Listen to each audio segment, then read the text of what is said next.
guys, what's up? It's Camry and I'm back with another video. So if you're new here, make sure you guys subscribe down below, share this video with your friends on Facebook, Twitter, Instagram, Snapchat, text message, all of it.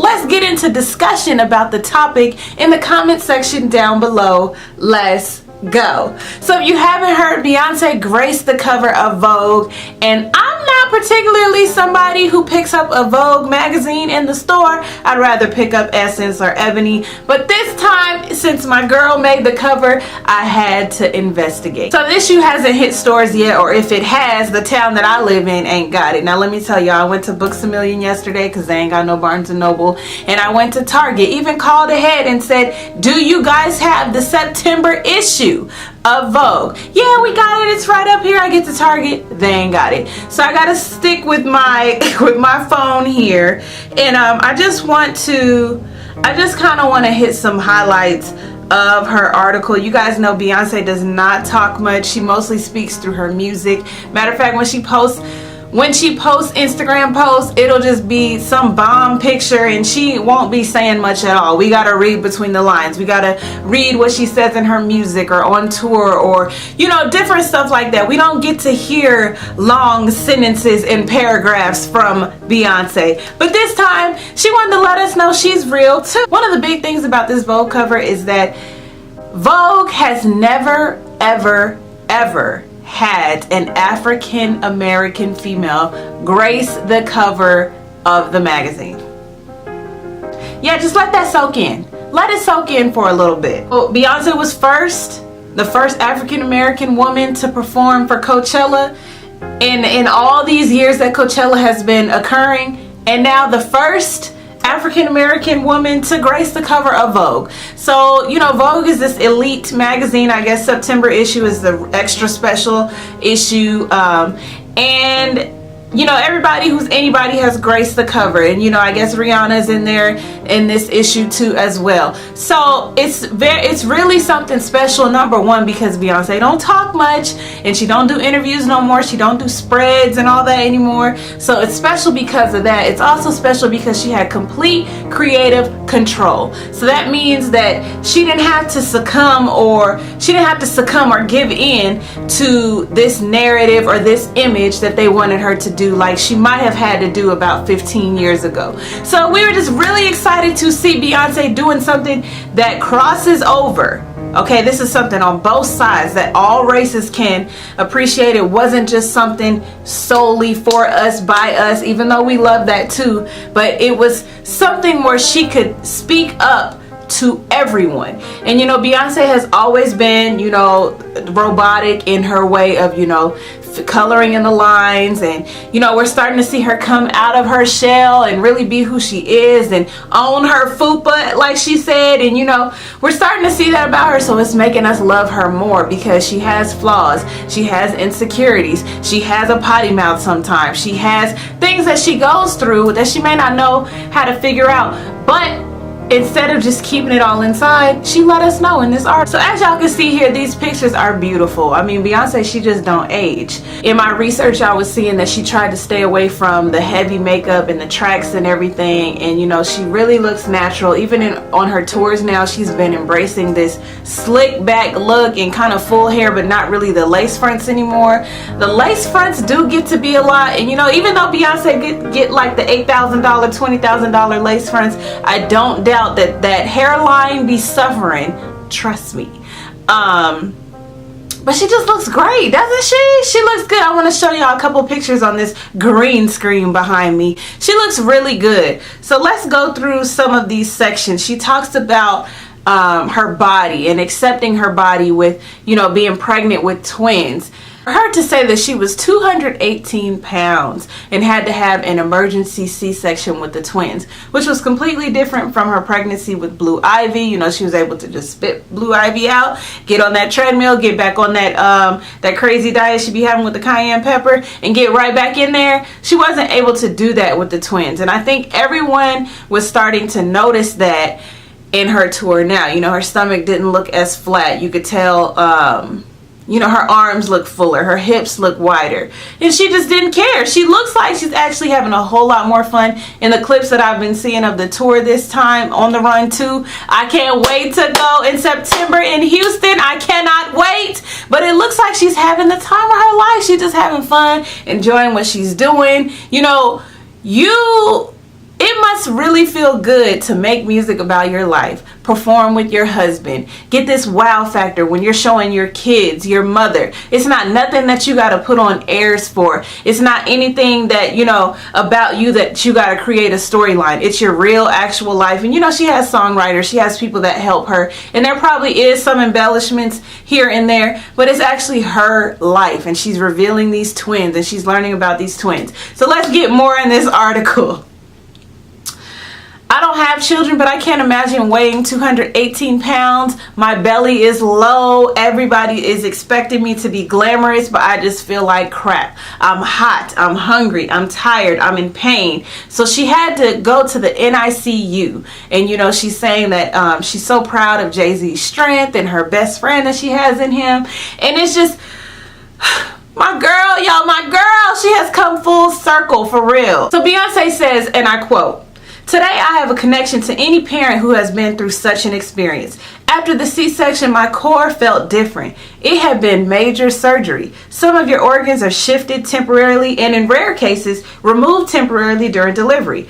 I am not sure everyone understands that. I needed time to heal, to recover. During my recovery, I gave myself self-love and self-care, and I embraced being curvier. I accepted what my body wanted to be. After 6 months, I started preparing for Coachella. I became vegan temporarily, gave up coffee, alcohol, and all fruit drinks. No cranberry juice, girl. But I was patient with myself and enjoyed my fuller curves, and kids and husband did too." Now look, we all know Beyonce is the epitome of discipline. She is she is the embodiment of performer. Okay, anytime you think of performer, you're gonna think of Michael Jackson, you're gonna think of Beyonce. They're pretty much in the same sentence. So just to think of her, you know, in this pain and, you know, having to kind of try to live up to this perfection that she's only created for herself, she really is her own competition. I have this friend that I work with, and she told me the other week, you know, my competition is yesterday's me. And I really believe that is Beyonce's motto. She is always trying to one-up herself. So just to know that she probably had all that in her mind, and, you know, she had to probably come to the reality that it's not going to be the same because you just had twins and you're over 30 and it's okay. So, I mean, just to give up coffee and alcohol and fruit drinks, I could probably give up alcohol, I could give up fruit drinks, but I can't give up the coffee too. It's got to be one or the other. She gave it all up. I need to know, what are you drinking? Because even my gallon of water that I be trying to drink all day long, sometimes even that gets a hot mess. I gotta add the blueberries, I gotta add lemons, I gotta do something because it's too much. Okay, I'm getting off, let's get back. Beyonce reaches out to all the moms and lets them know that she understands. Her core is different. You know, my mom has 4 girls and still is in crazy shape. So I don't get it. I don't know. I don't have any kids and I'm still fighting to get up the stairs every day after work. Beyonce wants to let y'all know that she loves her fupa. Y'all can quit saying that she's pregnant. Y'all can quit guessing and wondering and hoping and wishing that this is baby number 4 and that's why she got the 4 on her back, even though 4 is her favorite number. She's not pregnant. She's just fine with the fupa. And really, after having twins, she should be able to be fine with the fupa. The thing is, you know, I never thought about it this way, but Beyonce's cardio is intense. She performs. She's used to performing like that. So she probably doesn't lose any extra weight because she's used to going hard like that. She's used to killing it in those heels. She's used to doing that. So her body has kind of built up a tolerance to that type of working out. So when she wants to lose weight, she got to kick it up an extra notch. Okay? Before this spread, Beyonce worked with a super talented African American photographer named Tyler Mitchell, who was only 23 years old. So that's why I encourage dreams, guys. It don't matter how old you are, it don't matter how young you are. If you are consistent and persistent in whatever it is that you're trying to do, somebody's gonna see it. Somebody's gonna nurture it. You just got to be consistent. That's why this YouTube thing If I had been consistent a few years ago and really was putting time in it and effort and really making it my passion and being as passionate about it as I really wanted to be, who knows where I would be today. But I allowed people to get in there. And now I kind of have to build up from the bottom. But I thank God because I'm able to build up knowing all the things that I know now, and I'm getting off track. Let's get back to it. So she works with this Tyler Mitchell guy, and he did a great job. And he did a great job on the spread. Big ups to him. So not only big ups to Beyonce and her team, for her being the first African American female to grace the cover of Vogue, not only in September for the important September issue, but ever in hundreds of years that it's been around. Yeah, you can only say it so many times, even wearing my Rosa Parks shirt right now. Just thinking of, our ancestors. Have y'all seen that shirt that says, "I am my ancestors' wildest dreams"? Just to think of what Madam C.J. Walker would have thought about all of us out here being successful, or Harriet Tubman, or Dr. Martin Luther King Jr. It just gives you goosebumps to know those people sat there and took all that stuff so that we could have the freedom to do what we want to do today. So, Beyonce, there's a section in the article. The next section in the article is talking about opening doors, and Beyonce wanting to be an example for her two daughters and her only son, and show them that they can be models and actresses and singers, and show them that they can be all these different things and not have a closed environment or a closed industry. So Beyonce thought it was very important to open those doors for her children and for those around her. And so that kind of tapers into her learning about her ancestry. She says that she comes from a lineage of broken male-female relationships. So we know that, her mother and her father didn't work out, and probably before that. And we know that Jay-Z and Beyonce also had their infidelity issues, and they're learning to work through it and everything. It kind of lets you know that marriages aren't perfect, no matter what the perceptions are. And even though we think Beyonce is the epitome of beauty, epitome of performer, epitome of hard worker, something went wrong there. And, Jay-Z was allowed to do whatever he did. And so now they're trying to get back. But because of what Beyonce saw, and because of that cycle, she was forced to try and break that cycle. And, I'm sure Mama Tina was reaching in like, let's break this cycle. And, we all are witnesses to breaking that cycle in our families, whether they're good cycles or, whether they're more serious cycles or petty cycles. We try to break those cycles. So this article is good. It's good because all the things that we wondered about Beyonce, all the things that we defending about Beyonce, and all these arguments online, and the Beehive, we a part of the Beehive, and we be going hard for her, but it's been confirmed in this article. So Beyonce says, I researched my ancestry recently and learned that I come from a slave owner who fell in love with and married a slave. Now this is testament to a lot of our mixed brothers and sisters, a lot of our light-skinned Creole brothers and sisters. A lot of us don't even know that that's how it happened. But slave owners were doing that. They were having the slaves of, their best slave worker, male, he would take their wife and sleep with them, and then send the child out into the yard to work on the yard. It was just a cycle that was going on. So we all know about that. So just to hear that Beyonce found that out about her ancestry, it's not the normal ancestry.com that we could look up, where we just find out that we came from Nigeria or Kenya or whatever tribe. Beyonce was able to find out what occupation, where they was at, how many toes they had, what their favorite hobbies were, because Beyonce got the shmoney, okay? So a very important part for me, let's slow all this down, because it's very exciting. Beyonce is my girl. Beyonce is your girl. Beyonce is our girl. But a very important part of this article for me was when she talked about Coachella. Okay, so she said that she had dreamed it up all this time. She obviously had plenty of time because she canceled it the year before. She was pregnant. That Black National Anthem, y'all, it means a lot to me. I actually have it.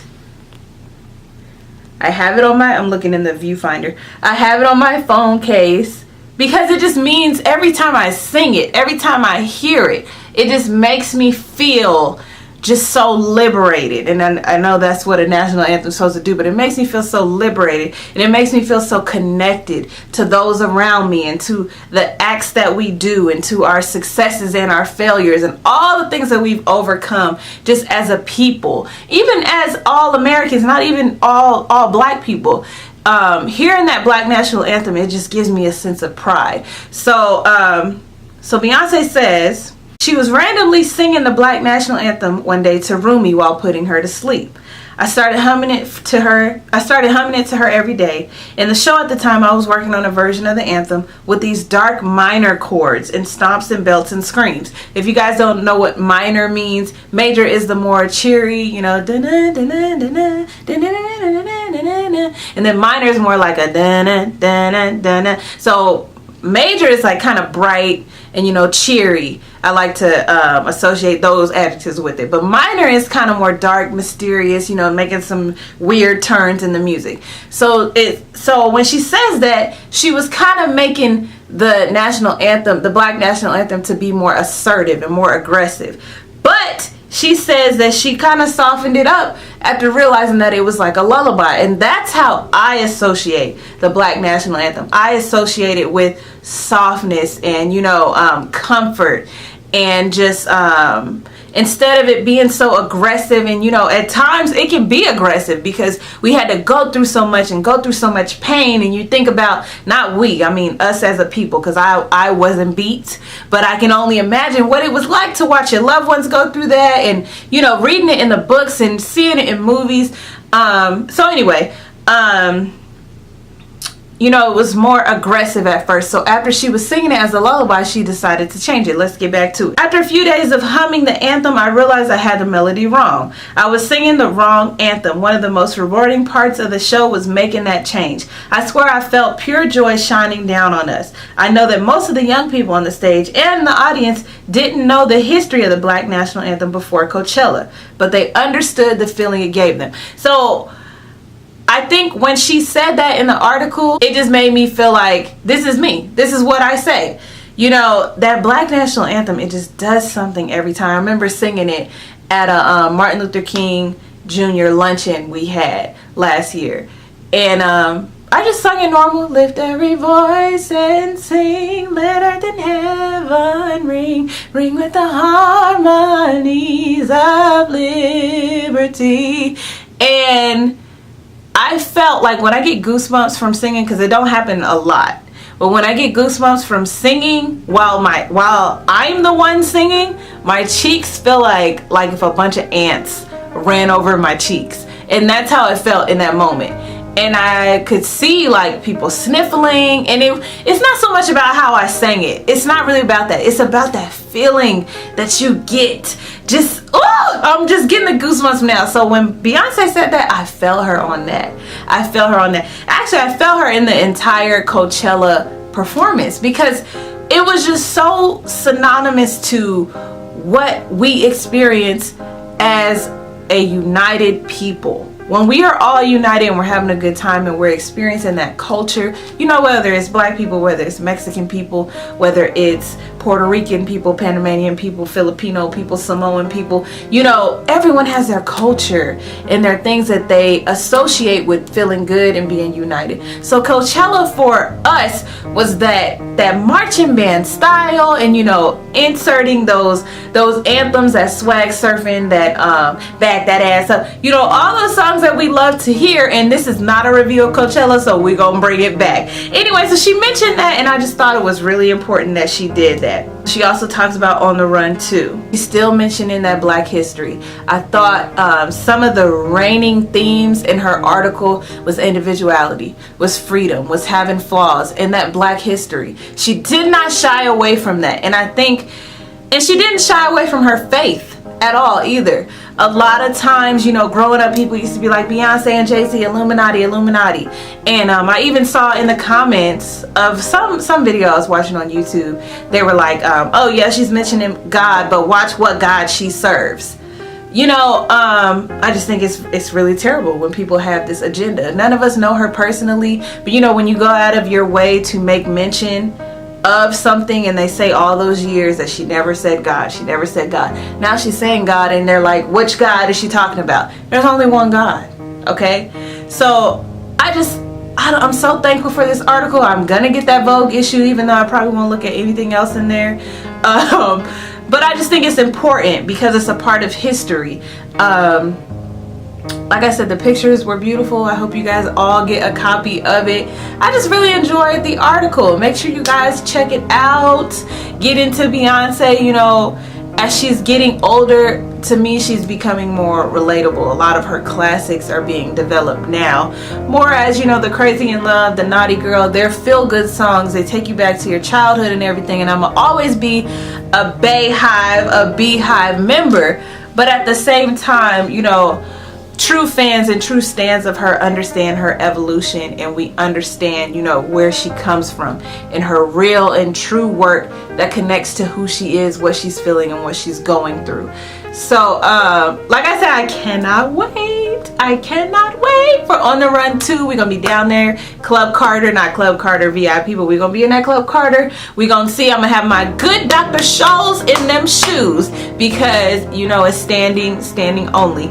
But I'm super excited, so proud of my girl Beyonce. So comment down below what you thought about the article. Maybe I didn't mention anything, maybe I didn't mention something that you thought was really important, or maybe you didn't like the article, and if you didn't, then get the hell on. But I'm Camray, and this is Camray Music TV. I thank you guys so much for watching. Make sure you subscribe to my channel down below. Like the video, share with your friends, and stay tuned for more videos. See you guys next time. Bye.